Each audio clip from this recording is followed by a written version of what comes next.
O áudio não está funcionando.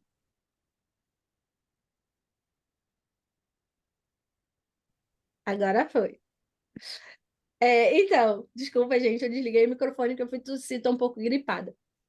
É, Como eu disse para vocês, eu sou missionária da Junta de Missões Mundiais e esse ano de 2024, esse é o tema da nossa campanha, na verdade, esse é o tema da nossa campanha. No poder do Espírito Santo, vamos completar a missão. E a nossa divisa está lá em Atos, no capítulo 1, versículo 8, que diz assim, deixa eu me tirar daqui.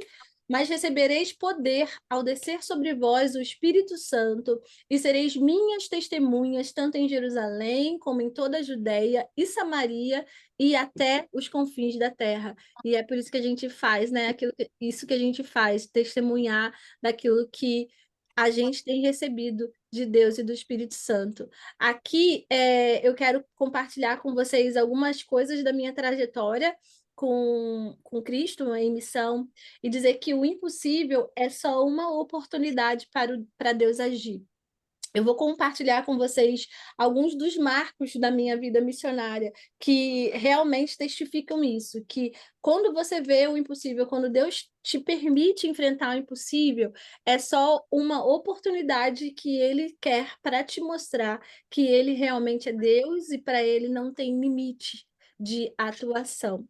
O primeiro país que eu fui, que Deus me levou para morar, foi Moçambique. Eu já morei em 3 países da África: Moçambique, São Tomé e Príncipe e Guiné-Bissau. O primeiro país que eu fui foi Moçambique, que é esse pontinho aqui azul, né, no continente africano, bem no sul ali da África, fronteira com a África do Sul. E eu lembro que eu estava recém-formada da faculdade de nutrição quando Deus me chamou para ir para Moçambique. E eu já sabia que eu iria trabalhar com a nutrição, porque Deus tinha falado para mim que ia trabalhar comigo lá em Moçambique através da minha profissão. Quando eu estava me preparando para ir para lá, veio uma amiga minha e mostrou uma foto de uma criança bem desnutrida. Acho que vocês já viram essas fotos, a Unicef mostra muito, né? Foto de criança desnutrida. Ela pegou uma foto de uma dessas crianças e mostrou para mim e falou assim: Renata, você que fez nutrição. Não sei se vocês têm um amigo que bota o dedo bem assim na sua cara. Ela fez isso comigo. Você que fez nutrição. Quando você chegar lá no campo missionário, você vai encontrar crianças desnutridas assim. O que que você vai fazer por elas? Na hora, eu nem pensei para responder. Eu já logo falei, eu já sei o que eu vou fazer. Eu vou sentar e vou chorar, porque eu não faço ideia do que eu posso fazer numa situação como essa. E ali eu meio que falei numa brincadeira, mas era realidade, porque eu nunca tive contato no Rio de Janeiro com crianças com desnutrição severa, grave, e eu não saberia mesmo, tecnicamente, como trabalhar com essas crianças. Assim que eu cheguei em Moçambique, quase que toda semana eu era convidada para ir ao enterro de uma criança que tinha morrido por conta da fome. Eu chegava no enterro e eu via que o caixão era pequeno e eu perguntava do que a criança tinha morrido e eles me falavam que era por conta da escassez de alimento, que os pais não tinham condições de alimentar a criança e a criança morreu por conta da desnutrição. Quando eu comecei a trabalhar no posto de saúde, eu fui trabalhar num posto de saúde da Igreja Batista que fica ali no Dondo, em Moçambique. E uma das minhas primeiras pacientes foi essa menina aí, a Laurinda. A Laurinda, nessa foto, ela tinha 6 anos de idade, mas ela tinha peso de uma criança de 3 anos de idade. Ela estava muito desnutrida, muito comprometida, e eu comecei a investir todo o meu conhecimento de nutrição com essa criança, consegui internação para ela no hospital, levava comida, cozinhava para ela, fazia todas as preparações do dia. Mas a Laurinda não resistiu, a Laurinda faleceu, porque quando ela veio para mim, ela já estava muito grave. Quando a Laurinda morreu, eu cumpri a minha promessa. Eu fui para minha casa, deitei na minha cama e eu comecei a chorar. E eu comecei a chorar e eu chorava diante de Deus. E eu abria a minha Bíblia e eu começava a falar: Deus, o Senhor disse para mim que o Senhor ia trabalhar comigo aqui através da minha profissão, mas o que que é para eu fazer? Porque eu não faço ideia do que eu possa fazer numa situação como essa. E aí eu clamava, e quando os meus olhos começavam a me embaçar, eu chorava, chorava, chorava. Quando parava de chorar, eu clamava de novo, abria minha Bíblia e continuava lendo, lendo, lendo, até que os meus olhos embaçavam de novo de lágrima, e eu fiquei fazendo isso com Deus aquela tarde e noite. E eu falava para Deus que ele tinha que me responder porque que ele tinha me levado para lá. E uma das coisas que eu faço sempre, gente, eu leio a Bíblia assim em sequência, tá? Eu não faço aquele mandinga gospel, né? Que você abre a Bíblia e o que será que Deus quer falar comigo hoje? Não, eu estava lendo em sequência. E eu fiquei ali aquela tarde, passando aquele momento com Deus, até que ele me respondeu. E ele me respondeu nesse versículo que está lá em Isaías, no capítulo 43, versículo 18 e 19, que diz assim: Não se fiquem atentos, não se distraiam. Vou fazer uma coisa nova e já está para acontecer. Não estão percebendo? Estou abrindo uma estrada através do deserto, fazendo correr rios em terras devastadas. E ali Deus começou a falar para mim, minha filha, eu vou fazer uma coisa nova aqui em Moçambique, que se eu tivesse te falado antes, você não iria acreditar. E eu tenho uma frase na minha vida missionária que eu digo que no céu já está tudo pronto. É só a gente baixar o arquivo que está na nuvem. E eu acredito que nesse momento Deus baixou para minha mente um arquivo dele que estava na nuvem, que foi uma receita de uma farinha enriquecida que a gente chama de multimistura para combater a desnutrição daquelas crianças que estavam ali especificamente. Isso foi em 2006. Foi nesse momento que eu conheci esse menino, o Santos. Dá para vocês verem nessa foto que ele está bem desnutrido, né? Que ele está bem comprometido. E dá para vocês perceberem que era uma foto de uma foto, porque eu não ficava tirando foto das crianças que a gente tratava lá por respeito à criança e seus familiares. Mas nessa foto eu costumo dizer que o Santos ele já estava bem, porque quando eu conheci o Santos, ele não tinha forças nem para ficar sentadinho do jeito que ele está. Ele estava tão desnutrido, tão desidratado, que a gente era aquele tipo de criança que a gente chama de pele, osso e cabeça. Tão desidratado que o choro dele já não tinha lágrima. A mãe dele, ela era portadora do vírus da AIDS, estava com tuberculose e mesmo assim ainda estava amamentando o Santos. Ou seja, para além da desnutrição, ele ainda tinha outros riscos para a saúde dele, por conta que ele ainda estava tendo contato com uma pessoa com tuberculose, sendo amamentado por essa pessoa com tuberculose e HIV. E a gente começou a cuidar dos santos com a nossa multimistura e com as nossas orações. E ele ficou assim, para a glória de Deus. E a exemplo dos santos também, a gente não perdeu mais nenhuma criança por conta da desnutrição. Todas as crianças que a gente atendia com a nossa multimistura, a gente a gente conseguiu recuperar. Elias está falando que está gerando ruído, mas eu acho que era porque alguém estava com o microfone aberto. Acho que agora já fecharam. Tava tendo ruído aqui para mim também. Para vocês melhorou? Quem está com a câmera aberta faz assim para mim. Melhorou, né? Obrigada. É... E aí a gente começou a trabalhar com essa farinha enriquecida, com essa multimistura, e a gente começou a recuperar todas as crianças desnutridas que vinham para nossa consulta. A gente conseguiu recuperar todas elas. A gente não perdeu mais nenhuma por conta da desnutrição. Uma outra dificuldade que eu enfrentava lá em Moçambique, quando eu estava lá, era o caso dos bebês. Eu atendia muitas mulheres soropositivas, mulheres portadoras do vírus da AIDS. E muitas dessas mulheres elas engravidavam e elas eram acometidas por algumas doenças oportunistas, e quando elas tinham os seus bebês, a mama delas secava. Então, elas não conseguiam amamentar os seus próprios filhos. E os bebês recém-nascidos acabavam morrendo literalmente por conta da fome, por conta da falta de leite. Eu fiz essa consulta, era numa sexta-feira pela manhã. Eu peguei esse bebê, pesei o bebê pesou 1,5 kg. Abri a ficha da criança, eu vi que o bebê tinha nascido com 1,850 kg e já tinha 1 mês de vida. Ou seja, com 1 mês de vida, ao invés de ganhar. Só um minutinho. Mãe? Ai, que susto. Desculpa, gente, eu estava sozinha em casa, minha mãe chegou de repente. Então, aí eu pesei o bebê pesou 1,5 kg, só que na ficha da criança estava que ela tinha nascido com 1,850 kg e já tinha 1 mês de vida. Ou seja, com 1 mês de vida, ao invés dessa criança ganhar peso, ela já tinha perdido um peso considerável. Eu vi na ficha da criança que eram gêmeos. Então eu perguntei para a mãe da criança, falei: "Mãe, aqui está dizendo que são gêmeos. Onde está o outro bebê?" E a mulher me respondeu: "A minha mama não sai leite, meu bebê morreu de fome." E aí eu pensei, antes de eu pirar a cabeça, por isso que você encontra missionária meio, né, bugado da cabeça, eu falei, eu vou tentar reverter a falta de leite dessa mãe através da alimentação. E aí eu não sei se alguém aqui já fez consulta com nutrição, com nutricionista, né? Não sei, não precisa levantar a mão porque o pessoal vai julgar se perdeu peso, ganhou peso, massa muscular, não é sobre isso que eu tô falando. Mas se você já fez uma consulta com nutricionista, você sabe que o nutricionista sempre vai perguntar o que que você come.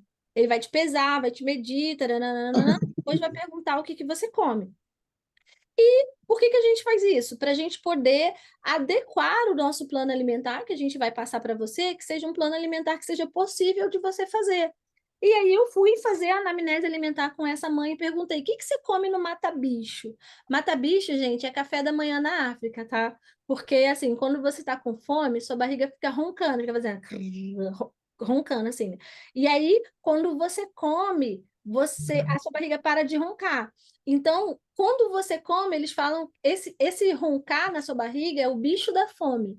E quando você come, você mata o bicho da fome. Então, na maioria dos países da África, café da manhã é matar bicho, é para matar o bicho da fome. E aí eu perguntei: o que você come no mata-bicho? Aí ela falou: nada. Tudo bem, tem gente que não come nada de manhã. O que que você come no almoço? Nada. O que que você come no jantar? Nada. E aí ela falou para mim: doutora, durante o dia eu vou buscar lenha. Se eu consigo encontrar lenha e vender, eu compro o jantar. Se não, eu fico assim até o outro dia. Aquela mulher, ela não tinha nada do que se alimentar, ela também não tinha nada para oferecer para sua criança. Eu saí dessa consulta, foi uma sexta-feira de manhã, saí dessa consulta, eu voltei para minha casa com a minha cabeça rodando e eu comecei a minha segunda grande guerra com Deus, né? A primeira foi quando ele me deu a receita da multimistura e a segunda foi essa. E eu comecei numa guerra com Deus que eu falava: Deus, por que que o Senhor me trouxe aqui? O Senhor sabe que eu não tenho resiliência para enterrar bebê. Enterrar bebê para mim é demais. E eu comecei a perguntar para Deus e só que era um momento de tanta angústia porque eu não conseguia nem falar, expressar, pedir alguma coisa. Eu só queria saber o que que eu estava fazendo ali. Porque eu atendia entre 60 a 80 mulheres na mesma situação, com os seus bebês. E eu, como missionária radical, naquela época, 2006, eu não conseguiria sustentar uma criança com lata de leite, porque uma lata de leite na época era R$ 50, mais ou menos, e não chegaria para uma semana para uma criança. E eu fui para casa e eu comecei com aquela angústia e comecei a falar com Deus, falar com Deus. Só que toda sexta-feira à noite, a gente tinha isso que vocês estão tendo aqui, a gente tinha reunião de devocional em equipe.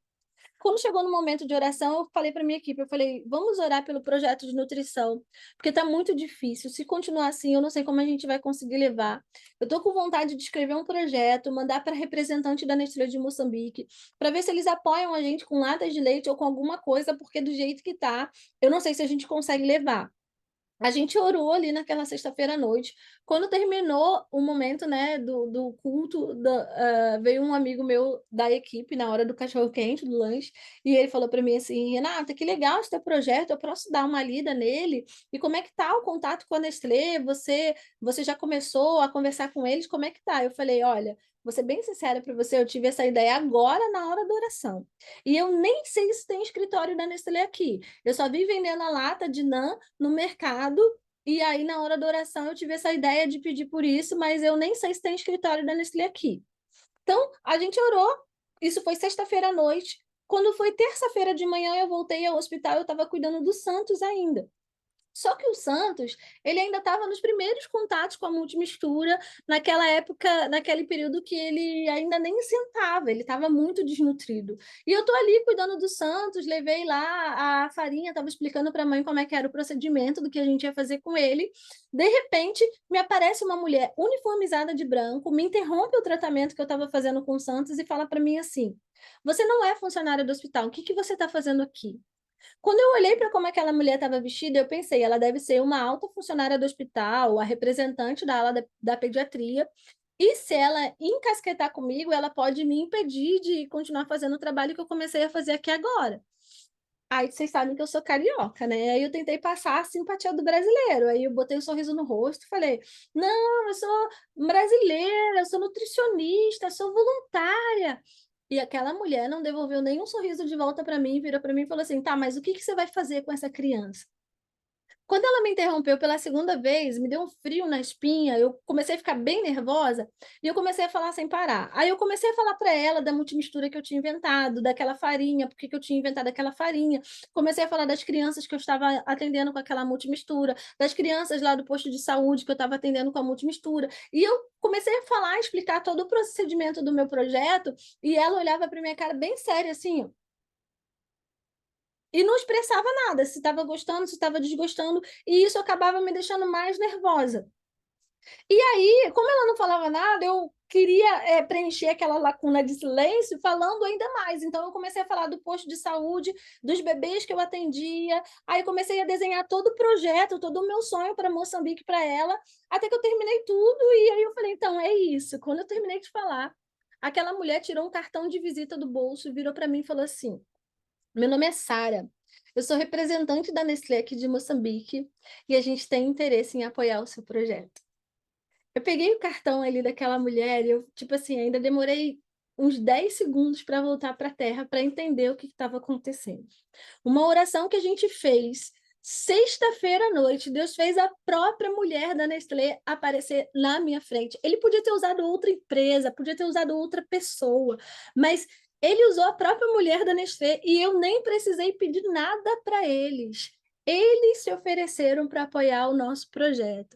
Só da primeira vez, a Nestlé doou para a gente 700 latas de leite, 700 latas de leite. E todos os meses doava centenas de latas de leite, sempre para mais, 800, 1.200. O Stuart está ali dando boa noite para todo mundo. E aquele bebezinho que vocês viram ali na palma da minha mão, é essa bebezinha gorduchinha aí, que conseguiu alcançar o peso que ela precisava. E um fator que eu não falei para vocês é que quando eu peguei aquela bebê da primeira vez na minha mão, ela ainda não tinha nome, com 1 mês de vida, ela não tinha nome, porque lá eles não dão nome até ter certeza que a criança vai vingar. Então, para não se apegar muito ao bebê, se eles tivessem que enterrar.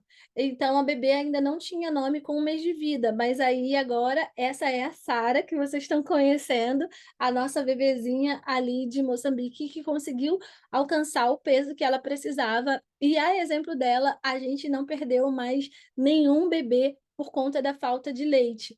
A gente começou a conseguir aumentar esse projeto lá em Moçambique, a Nestlé começou a apoiar, doava latas de leite todos os meses, depois começou a ver o comprometimento do nosso trabalho e começou a injetar dinheiro para a gente fazer a multimistura em larga escala. Então, eu comecei a poder atender mais crianças, não só ali naquela comunidade, mas também em comunidades vizinhas. E o projeto cresceu tanto, eu tive que sair de Moçambique e voltar para o Brasil, que acabou o meu tempo lá, mas diz a palavra de Deus que é Deus que dá o crescimento, então o projeto continua crescendo, crescendo, crescendo, até que eles mesmos falaram: chega, não dá mais para esse projeto continuar só aqui nessa salinha do posto de saúde. E eles mesmos, lá em Moçambique, construíram um prédio para funcionar só o projeto de nutrição, para a glória de Deus. Hoje a Nestlé não apoia mais o nosso projeto, hoje quem apoia esse projeto são as igrejas batistas aqui do Brasil, de Dubai também, se vocês quiserem. Essa aqui é uma foto do nosso projeto em 2023, setembro de 2023, que eu fui para lá com a minha igreja. Eu tive a oportunidade de passar ali, vocês sabem que sou da Igreja Batista Atitude, né, do pastor José Valandro, acho que a Júlia já falou isso para vocês. E essa é a foto do nosso projeto de nutrição lá desse ano. Vocês veem, a gente não tem mais aquelas crianças desnutridas, porque aquelas pequenininhas que a gente encontra, a gente já alcança e a gente consegue, ou com a nossa multimistura, ou com a alimentação necessária para as crianças antes dos 6 meses de vida, com leite, que a gente consegue ofertar para essas crianças, recuperar todas essas crianças. Agora a gente está com o projeto de aumentar. Isso aqui, gente, é a foto do nosso projeto 2023, setembro de 2023, mas não é ali no posto de saúde que eu trabalhava, não. Isso aqui já é uma outra aldeia para onde o nosso projeto também foi expandido. E agora, para o ano de 2024, a gente quer expandir esse projeto também ali para a nossa aldeia ali da Atitude, e a gente quer fazer um projeto para a gente abraçar 3.000 crianças lá de Moçambique, 3.000 crianças carentes ali, as suas famílias. Então, estejam orando por esse projeto. Depois que Deus me tirou ali de Moçambique, que foi meio que um parto para eu poder sair, que eu já estava muito apegada àquela terra, Deus eu tinha ido para Moçambique para um projeto de 2 anos e Deus me apresentou um projeto de vida. E ele falou: Renata, ainda tem mais algumas coisas aqui na minha lista que eu quero que você faça. E aí eu falei: vamos então focar na sua lista que está mais interessante do que a minha. E aí eu fui como missionária já da Junta de Missões Mundiais para um país chamado São Tomé e Príncipe. Eu não sei se alguém aí já ouviu falar, mas é uma ilha bem pequenininha, é um arquipélago que fica bem ali na costa da África, é cortada pela linha do Equador. Quando eu cheguei ali em São Tomé, eu pensei, em time que está ganhando, a gente não mexe, né? Como boa brasileira. E aí eu pensei, eu vou para cá, para outro país da África, eu vou fazer o projeto de nutrição com as crianças desnutridas, é isso que Deus está me chamando para fazer. E realmente, eu cheguei lá em São Tomé. São Tomé a gente fala que é o país do um. Só tinha um hospital no país inteiro, só tinha uma sede de corpo de bombeiros no país inteiro. Não tinha supermercado quando eu estava lá, para vocês pensarem que quando fala até os confins da terra, eu acho que eu já fui nos confins dos confins, porque lá não tinha nada. Mas ali em São Tomé, eu trabalhei com criança desnutrida, trabalhei com a nutrição, fiz todos esses projetos, plantei igreja também, mas eu quero falar sobre uma outra coisa que Deus me permitiu fazer lá com ele. Eu comecei a observar a dinâmica da população e eu comecei a perceber que eles tinham uma coisa que era muito parecida com o povo brasileiro. Não era o futebol, a paixão pelo futebol, mas eles eram viciados em novela. Lá, o santomense era tão viciado em novela que, por exemplo, aqui no Brasil, a pessoa assiste novela de segunda a sexta. Lá em São Tomé, eles assistiam de domingo a domingo. E tem uma outra coisa que vocês que são brasileiros, vocês vão entender. Brasileiro, quando tá, sei lá, na parada de ônibus, tá chamando o elevador num prédio e aparece alguém que você não conhece, e te dá aquele formigamento que você precisa puxar um assunto com aquela pessoa desconhecida, o que que você fala? Do tempo, né? Ai, tá calor hoje aqui, né? Acho que mais tarde vai chover. Você olha assim, tá no prédio fechado, mas parece que você tá vendo o céu. Você fala sempre do tempo, em qualquer lugar, em qualquer estado, e você consegue iniciar uma conversa. Lá em São Tomé, eles falavam das novelas. Em qualquer lugar, você está no mercado, você está na praça, você estava no transporte público, em todo lugar, eles só falavam das novelas. Só que eu pergunto para vocês, novela da onde que eles assistiam? Daqui do Brasil. De que emissora? Não fala porque está gravando, mas é dessa emissora aí que vocês pensaram. Agora, se eram essas novelas que eles assistiam, o que que você acha que eles comentavam? A mesma coisa que as pessoas comentam aqui. É aquele homem que é casado com aquela mulher, mas está de olho naquele outro homem.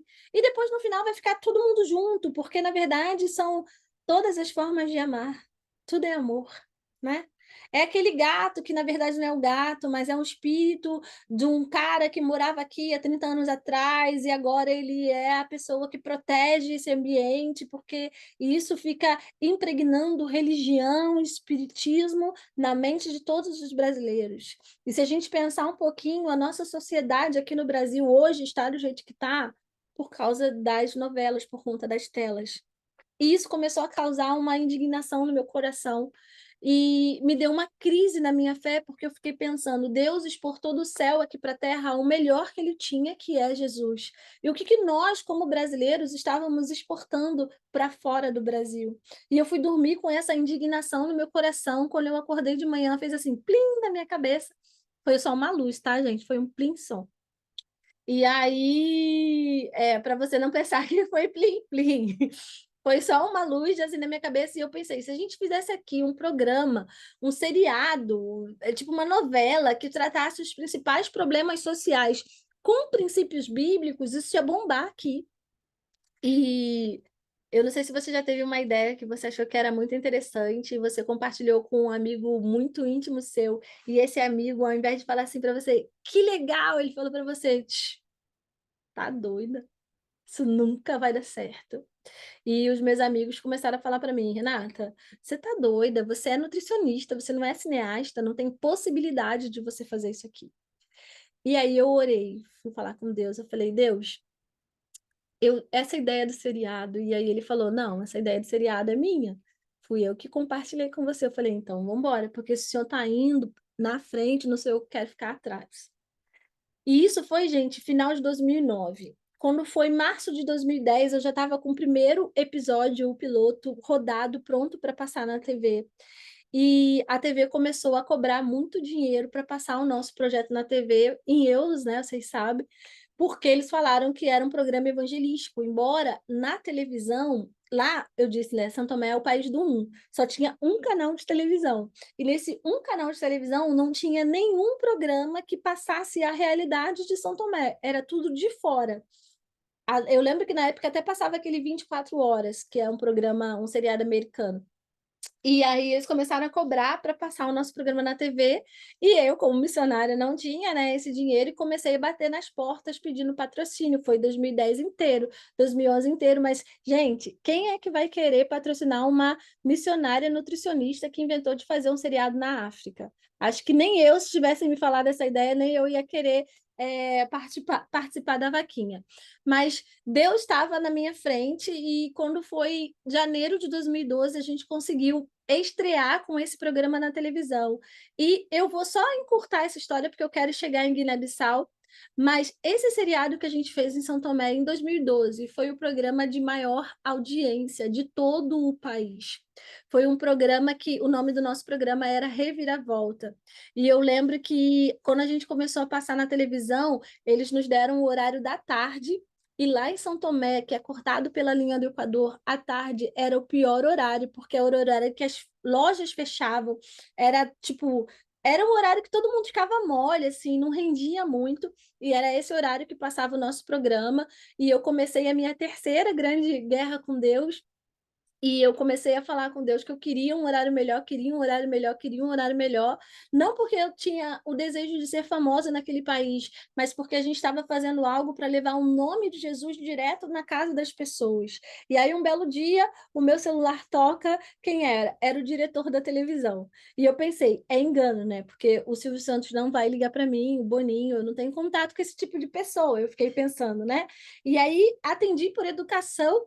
Quando eu falei alô, ele disse do outro lado, alô, Renata? Aí eu comecei a tremer, aquele frio na espinha de novo, e aí ele falou, Renata, eu tô te ligando para te dar os parabéns, para te dizer que o seu programa é o programa de maior audiência que a gente tem na nossa TV. E aí eu comecei a vibrar e a glorificar a Deus. E naquele dia ele me pediu permissão para botar o nosso programa mais um dia na grade da TV. E eles começaram a colocar o nosso programa aos domingos à noite, no melhor horário nobre que tinha ali no país. E depois que a gente fez esse seriado, as portas do país se abriram para a proclamação do Evangelho.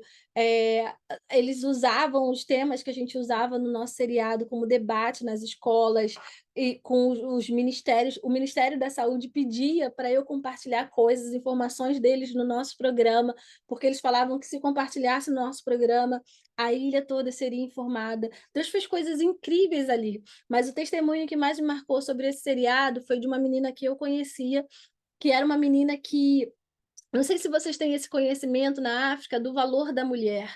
A mulher na África, ela ela precisa estar casada e ela precisa gerar filhos. Uma mulher que não gera filhos, ela não tem por que que nasceu, entendeu? Não tem um objetivo de vida.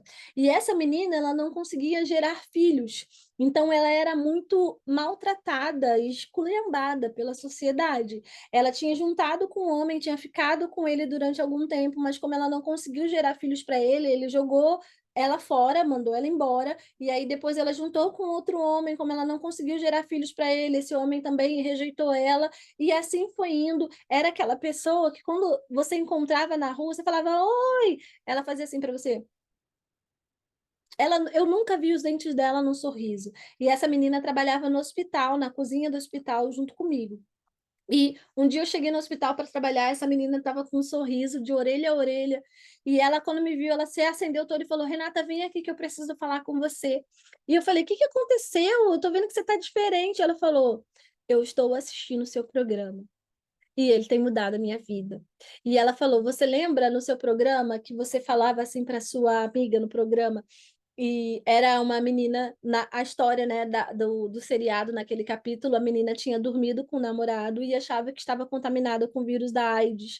E a minha personagem, que era cristã, falava para ela assim, que Deus não tinha feito o nosso corpo como uma roupa que está na vitrine, que os homens olham, passam, experimentam e depois deixam a gente lá, sem levar a gente para casa. Que Deus tinha feito cada uma de nós como princesas, para sermos levadas para casa para o casamento. E aquela menina, ela repetiu palavra por palavra do que a minha personagem tinha dito. E ela falou: você lembra que você falou isso para sua amiga na TV? E eu falei: eu lembro. E ela disse: quando você estava falando isso para sua amiga na TV, era como se você estivesse falando para mim. E eu entendi. E quando você ensinou a sua amiga a orar no nome de Jesus, eu aprendi a fazer essa oração. E hoje eu falo com Jesus todos os dias. Eu não tenho noção de como o nosso projeto ali, o nosso seriado, ele alcançou pessoas. Eu ouvi testemunhos de pessoas que se converteram vendo o nosso programa na televisão, pessoas que voltaram para Jesus vendo o nosso programa de televisão, e eu tenho grandes expectativas de quando eu chegar no céu, eu vou conhecer mais pessoas que também estarão lá por conta desse programa. Mas depois ali de São Tomé, Deus me levou para esse país chamado Guiné-Bissau. E ele falou comigo claramente que era para fazer um seriado. Eu só tinha esquecido que ele falou que ia fazer coisas novas por onde eu passava. E ali em Guiné-Bissau, ele também fez essa coisa nova. O seriado que a gente foi fazer ali em Guiné-Bissau, ele tinha uma realidade muito mais profunda na cultura africana do que de São Tomé. Guiné-Bissau era o quinto país mais pobre do mundo, uma realidade espiritual muito enraizada na feitiçaria. Para vocês terem uma ideia, pessoas da África, de outros países da África, vão para Guiné-Bissau para aprenderem ritos de feitiçaria. E eu queria que quando as pessoas ligassem a televisão, elas já percebessem a realidade delas, que elas tivessem aquela interação. Tipo, não sei se vocês assistiram aí aquele filme Minha Mãe é uma Peça. A maioria das pessoas aqui no Brasil, quando assistia, eu falava, nossa, igual minha mãe, nossa, igual a minha tia, ixi, minha tia todinha. Tinha aquela uma identificação que aquilo era uma coisa corriqueira da sua casa. E eu queria que eles tivessem essa identificação quando assistissem o seriado, para que depois que eu começasse a falar que o nome do nosso seriado ali era Caminho de Volta, para dizer que Jesus é o nosso caminho de volta ao Pai. Quando eu começasse a falar que Jesus era a solução para aquelas situações específicas que a gente estava tratando, eles entendessem que Jesus era uma solução possível para eles também dentro da realidade deles. Era Jesus como resposta para todas essas questões espirituais. Aqui vocês estão vendo o encarte do nosso seriado lá de Guiné-Bissau, para falar das coisas novas que Deus estava fazendo. Assim que eu cheguei para entrar em contato com a TV lá, eles já falaram: Uau, era isso que a gente estava precisando. E eles já nos deram de graça 1 hora de programa semanal com repetição. É muita coisa, não sei se tem alguém que trabalha aqui com produção. Eu tive que negociar para menos, consegui fechar com eles 40 minutos, porque eu era equipe, né? Eu que escrevia, roteirizava, dirigia, ensaiava, filmava, editava, e era muito trabalho para fazer tudo isso. Mas aqui vocês estão vendo os nossos personagens, os protagonistas. E cada um era um representante ali bem característico. Eu não vou investir muito tempo nisso, né? Eu vou mostrar para vocês um pouco do nosso seriado, só um clipe rapidinho, para vocês terem uma ideia de como era o nosso seriado. Ah, não vai passar, não vai passar. Tudo bem. Eu vou contar aqui para vocês como é que era mais ou menos as histórias que a gente falou. Depois eu vou mandar o vídeo do trailer do nosso seriado no WhatsApp da Júlia, aí ela compartilha com vocês, para vocês verem. Eu sei que muita gente fica curiosa de saber como é que era esse seriado lá na África. Aqui são algumas histórias que a gente trabalhou, aqui a gente falando da violência doméstica, porque eles tinham a crença que era direito do marido bater na sua mulher. E se um cara tá batendo na sua mulher aqui no meio da aldeia, ninguém se mete, porque eles acreditam que é direito do marido fazer isso. Tem mulher que chega a dizer: se meu marido não me bate, é porque ele não me ama. E a gente começou a falar de quem Deus tinha criado as mulheres para serem à luz da Bíblia. Aqui a gente estava usando esse seriado para trabalhar com mudança de mentalidade. Nessa foto aqui do lado, vocês estão vendo esse bebê. Eles têm uma crença que uma criança que nasce com deficiência cognitiva não é uma pessoa, mas é um espírito maligno e por isso precisa ser sacrificada. Eles acreditam que se criar dentro de casa vai virar uma cobra e essa cobra vai engolir o pai, vai engolir a mãe e depois vai matar toda a aldeia. Então, mesmo se os pais não fizerem a cerimônia, a própria aldeia arranca o bebê do braço dos pais para fazer essa cerimônia. E essa cerimônia é assim: eles botam um bebê perto de um braço de mar e com essas oferendas, e eles acreditam que quando a maré encher, a água vai tocar no pé da criança, a criança vai sentar virando uma cobra, que é o demônio do mar, vai comer aquela oferenda, perdoando a aldeia, e depois vai para o seu habitat natural.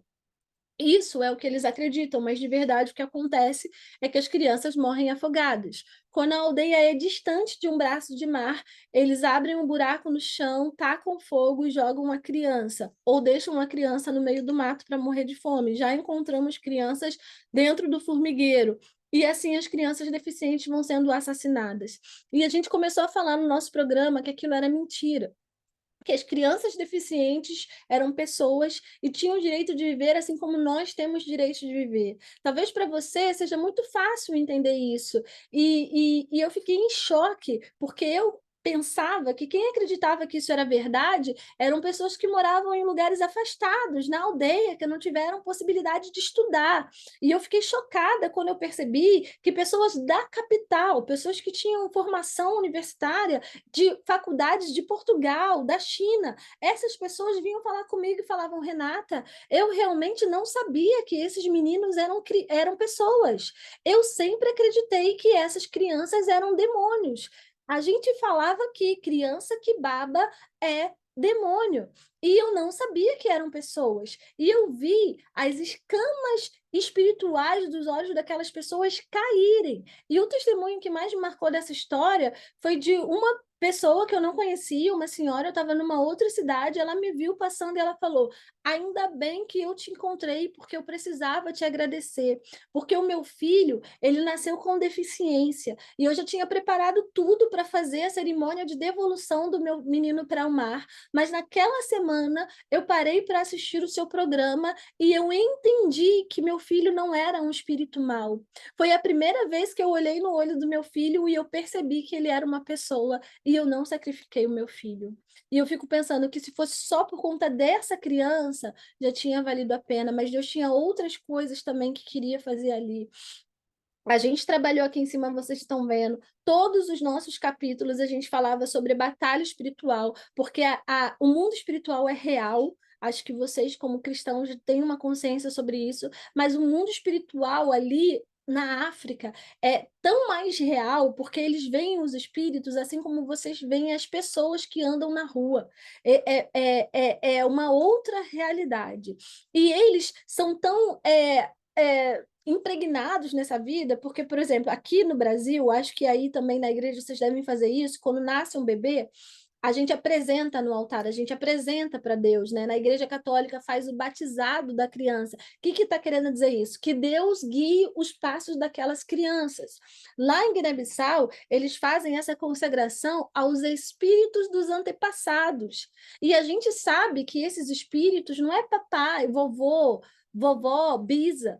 A gente sabe quem são esses espíritos. Então, quando eles se consagram a esses espíritos, eles estão dizendo que esses espíritos têm toda a legalidade para trabalhar na vida deles. E muitas cerimônias são feitas com sangue de porco, que é para a gente entender um pouco da realidade do sangue que está ali naquela terra. Então, é assim, por exemplo, se você mora numa aldeia, todas as casas são de barro e palha.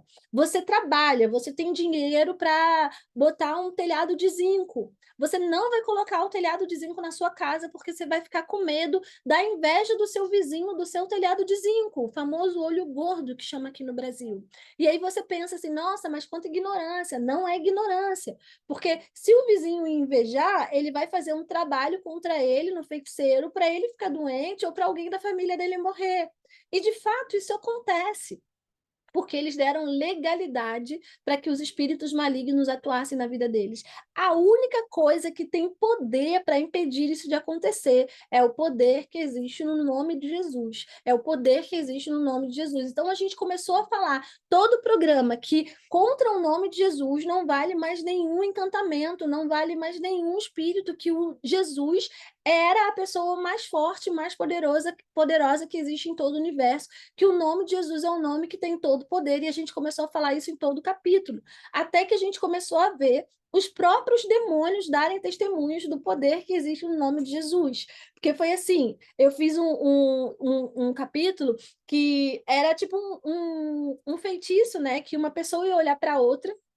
Todo o nosso programa é baseado em fatos reais, então eu peguei isso de uma história real que me contaram que aconteceu ali. E era um feitiço que eles conheciam. Que quando a pessoa olhasse para outra pessoa, a alma da pessoa ia sair do corpo dela e ela ia morrer.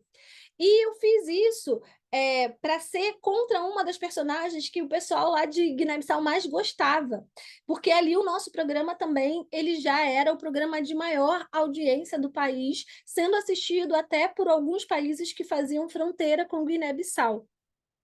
E aí, naquela semana, lembra que eu falei que eles passavam o tempo todo falando da novela, o que, que ia acontecer, o que, que não ia acontecer?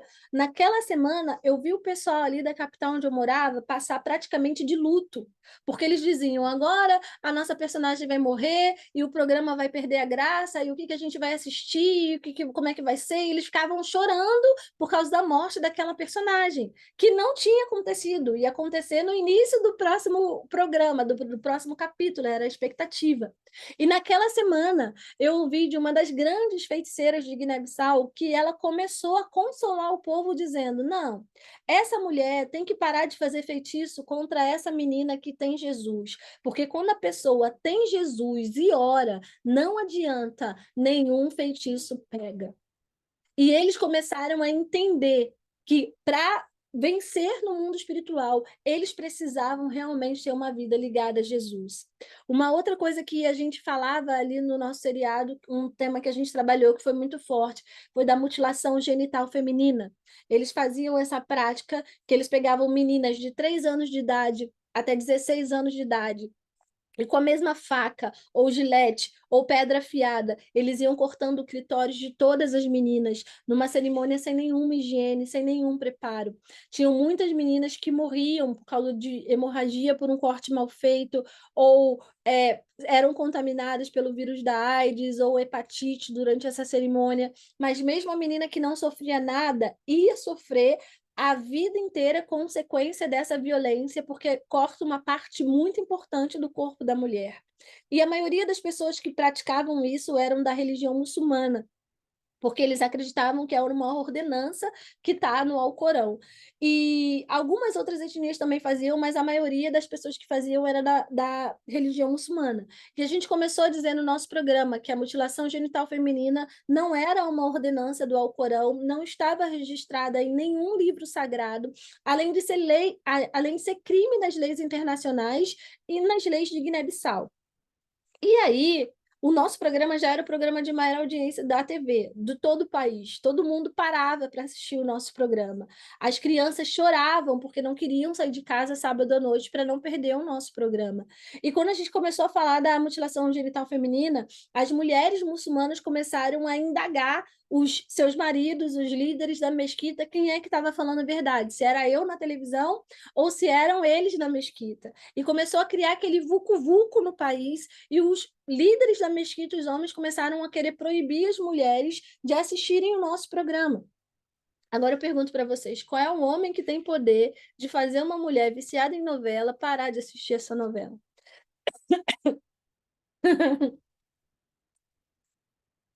Eles não conseguiram.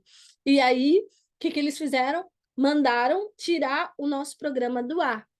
Era um país de maioria muçulmana. Eles mandaram tirar o nosso programa do ar. Eu, que sou uma pessoa bem diferenciada, quando mandaram tirar o nosso programa do ar, eu comecei a gritar loucamente, comemorando. Por quê? Ninguém se incomoda com algo que não está fazendo a diferença. E ali eu entendi que o nosso programa já estava fazendo a diferença em várias comunidades ali daquele país. E a gente fez um jejum de 40 dias, eu com os meus intercessores, quero dizer para vocês, tem vaga para orar por mim, se vocês quiserem, porque a gente trabalha com coisas bem desafiadoras. E nesse jejum, depois eles voltaram com o nosso programa para o ar, mas ali Deus depois já nos deixou saber testemunho do que o nosso programa já tinha feito ali naquela terra. Em pouco tempo, algumas organizações não governamentais começaram a colocar esse outdoor nas principais cidades muçulmanas do país que diz: Fanado de Minger, cá faz parte de 5 pilares de Islão, que quer dizer, a mutilação feminina não é um dos pilares da religião muçulmana. E algumas aldeias começaram a assinar a declaração de que não iriam mais enviar as suas filhas para essa cerimônia de mutilação feminina. Algumas pessoas começaram a me procurar, isso aqui é print do meu message e do meu Face, e eles começaram a me procurar lá no meu Face, dizendo sobre a nossa série, que a nossa série não era só entretenimento, que a nossa série era para trazer progresso para o país, que era para trazer esclarecimento para o país. Eles começaram a denunciar esse rapaz aqui que falou que só na aldeia dele, cerca de 10 crianças por ano eram lançadas ao mar nessa cerimônia do assassinato das crianças deficientes. Eles começaram a mobilizar. Eu não sei se vocês conseguem perceber, mas a gente estava trabalhando com mudança de mentalidade de toda uma nação. Aqui, esse menino que eu não conheço pessoalmente, ele me procurou no meu message para dizer, quando o nosso programa saiu do ar, muitas pessoas achavam que eu tinha parado de filmar. E ele falou, por favor, volta com seu programa no ar. E aí eu falei para ele, você tem que pedir para a TGB, que é a televisão de Guiné-Bissau, porque são eles que transmitem. Aí ele falou, eles lá da televisão têm que saber que esse programa me ajudou muito. E eu falei, te ajudou em quê? Ele falou, a confiar em Deus. Eu disse, me conta como foi. Ele disse: mesmo se alguém tiver a pensar mal de mim, se eu tenho fé no Deus Todo-Poderoso, Satanás não vai conseguir. Esse menino está dizendo que ele aprendeu vendo um programa de televisão, que agora que ele tem Jesus, contra ele não vale mais nenhuma praga nem nenhum encantamento, que nenhum espírito das trevas tem mais poder contra ele. E ele aprendeu isso vendo um programa de televisão. E eu fico pensando, quantas outras pessoas mais não foram libertas dessa escravidão demoníaca do mundo espiritual? Esse aqui é um testemunho que mais me marcou de todo o seriado. É com ele que eu quero partir já para o nosso encerramento desse compartilhamento. Essa menina, ela mandou várias mensagens para mim. Eu trabalhava demais ali em Guiné-Bissau, não tinha muito tempo para responder. Ainda hoje eu não tenho muito tempo para responder.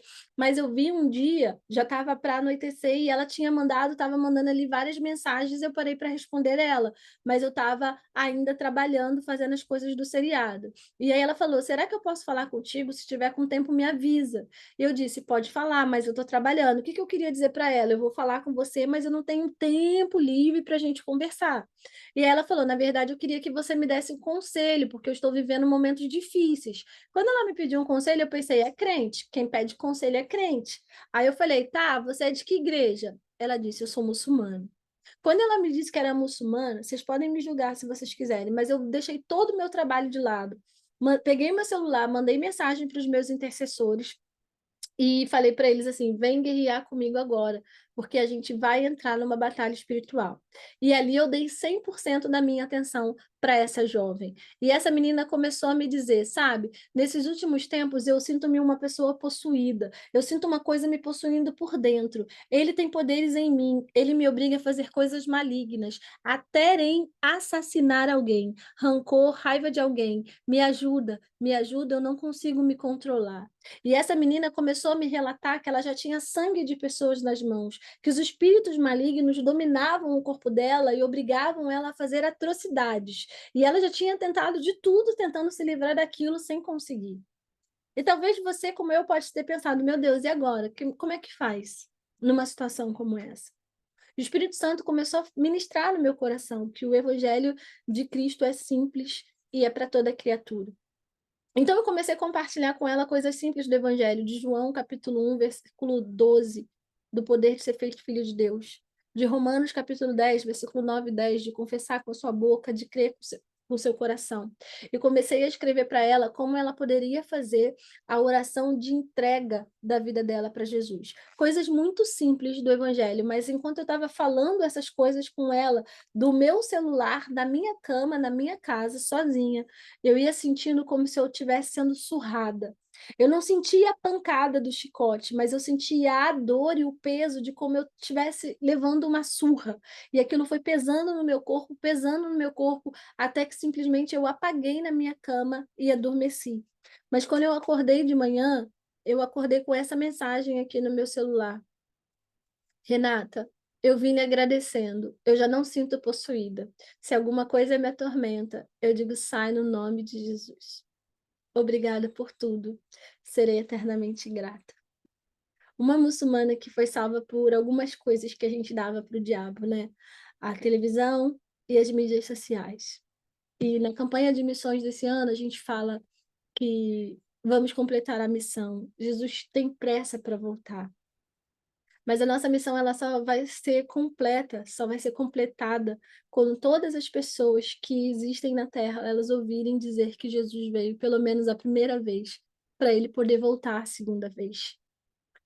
Às vezes, nos sinais do tempo, parece que Jesus já está voltando, parece que ele já está na porta, mas ainda existem mais de 70 milhões de surdos que ainda não ouviram falar do nome de Jesus.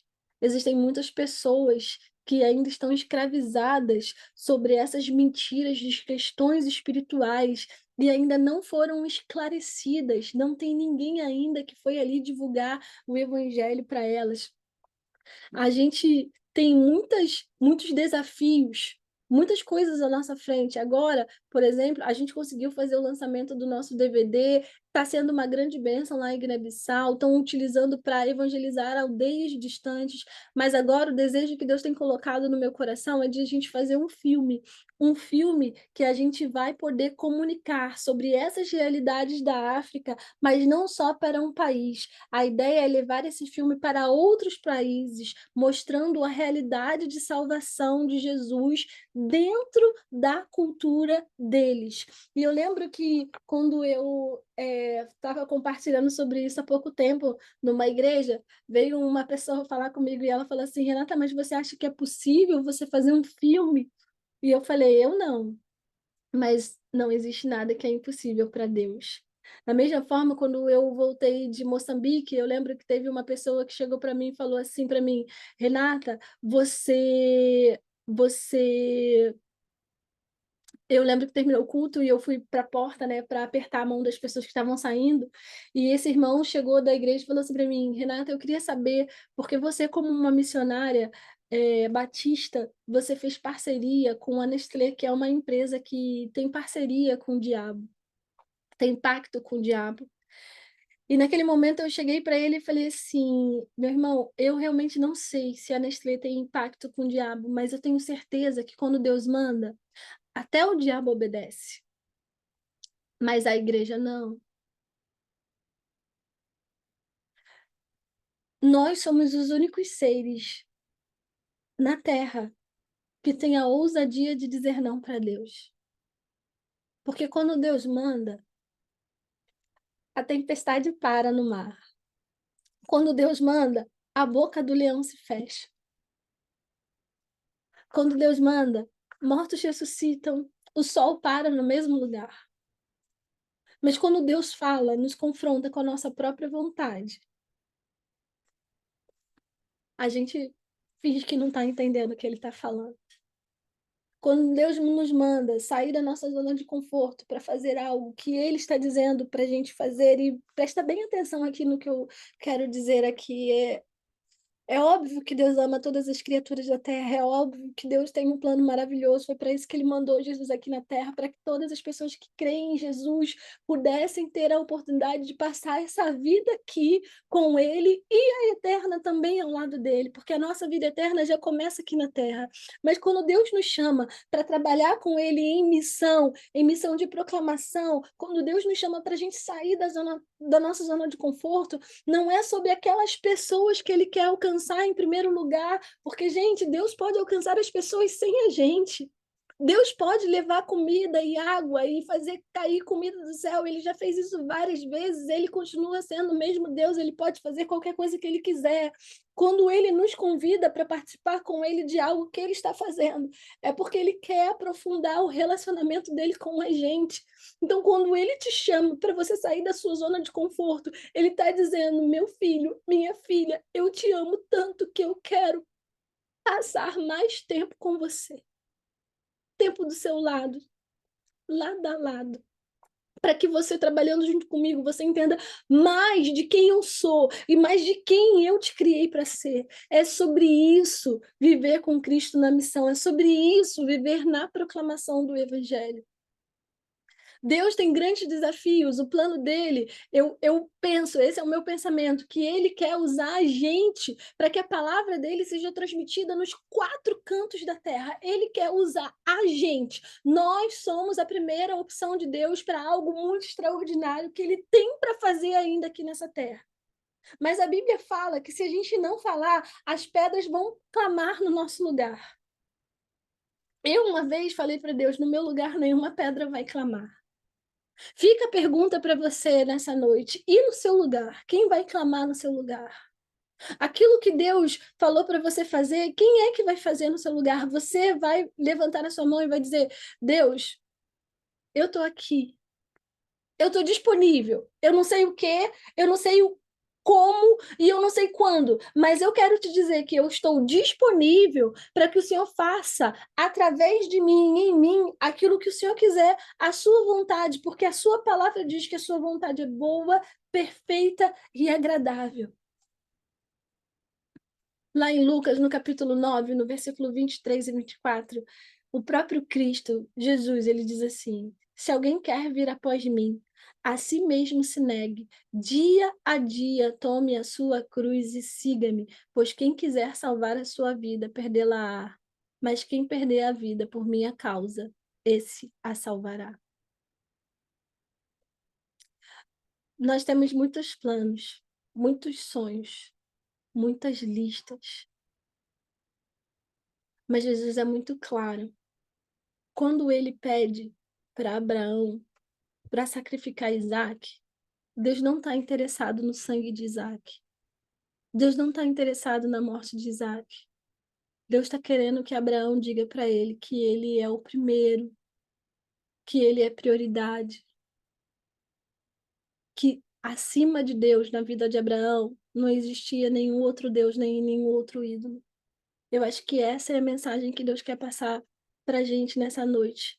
Aí para vocês que estão de Dubai e nessa tarde aqui para mim no Brasil, porque Deus também continua falando comigo.